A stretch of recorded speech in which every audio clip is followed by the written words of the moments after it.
So, what can we say about classical geopolitics in the time of the Cold War for now?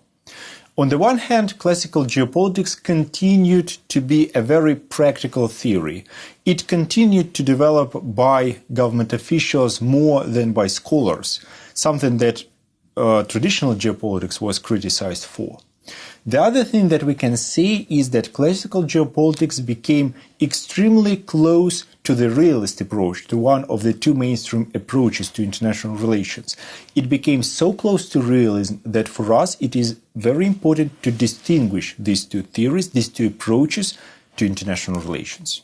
To begin with, let's remind ourselves that geopolitics in the end of the Second World War was put into the family of realist theories. It has much in common with realism. What is different? Geopolitics deals with dynamic nature of the world.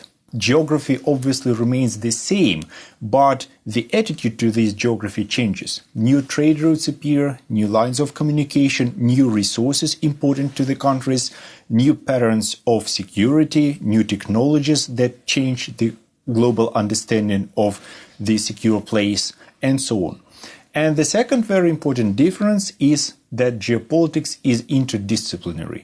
It does not only deal with power itself, but also thinks about where this power is located, how it distributed, and so on. Realism in the times of the Cold War provided a certain philosophical background to understand how international relations work. In order to do it, realists developed simplified world models, theories that allowed them to predict something, like balance of power theory or in general the theory of international politics introduced by its founder Kenneth Waltz. However, for the government officials, these simplified models of international relations and this philosophical explanation, the realist explanation of the world, wasn't enough. They had many more questions to be answered, like where to act, where to project their power, where to set up defenses, and with whom to seek an alliance. And to receive answers to these questions, geopolitics was needed. Geopolitics appeared more helpful to answer these questions. However, you remember that geopolitics did not develop within the academic community in the times of the Cold War. That's why it is easier for us to look for not pure geopolitics, but to science of geopolitics in some realist approaches and realist theories.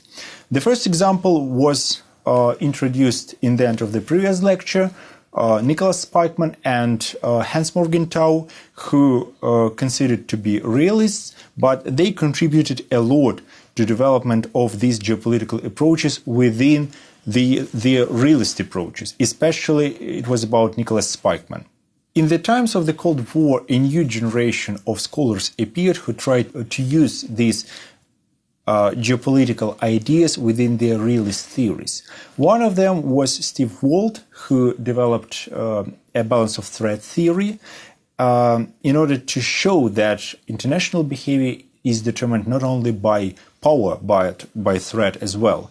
And threat was, according to his theory, is determined by four variables: aggregate power, offensive power, aggressive intentions, which are pure realist concepts, and the fourth factor, which was geographic proximity.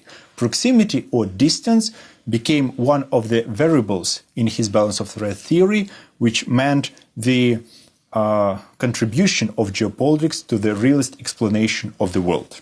The balance of threats theory included geopolitical factors, but it wasn't a geopolitical theory.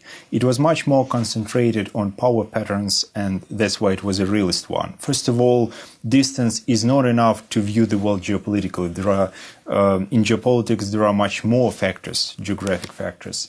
Second, we can say for sure that distance between homelands of countries is not enough to describe the whole geopolitical situation in the world.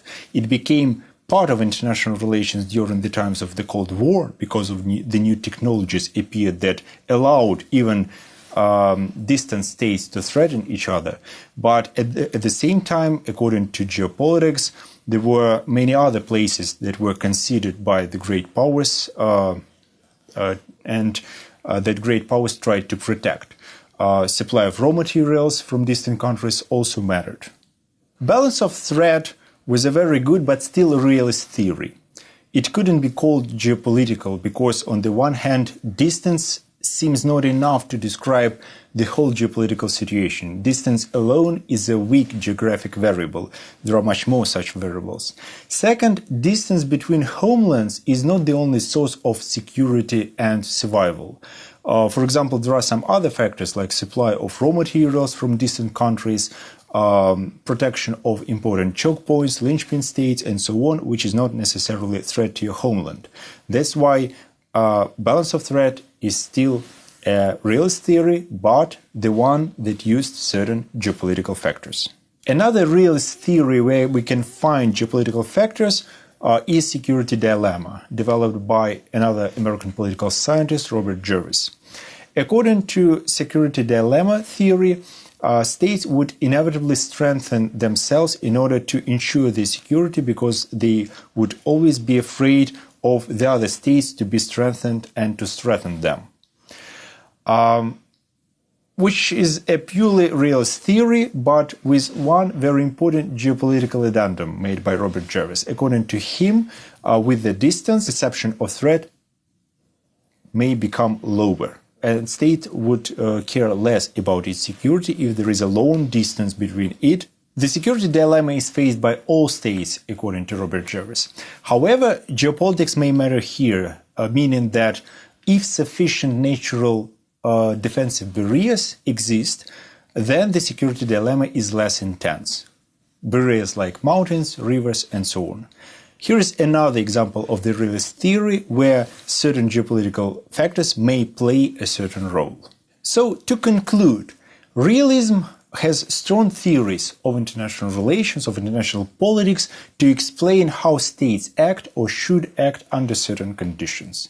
Geopolitics, in its turn, considers geographical factors to make realist view closer to reality, which means that these two theories are close, however, still distinct approaches to explaining behavior of states, which, however, does not mean that these two theories cannot be combined and used together.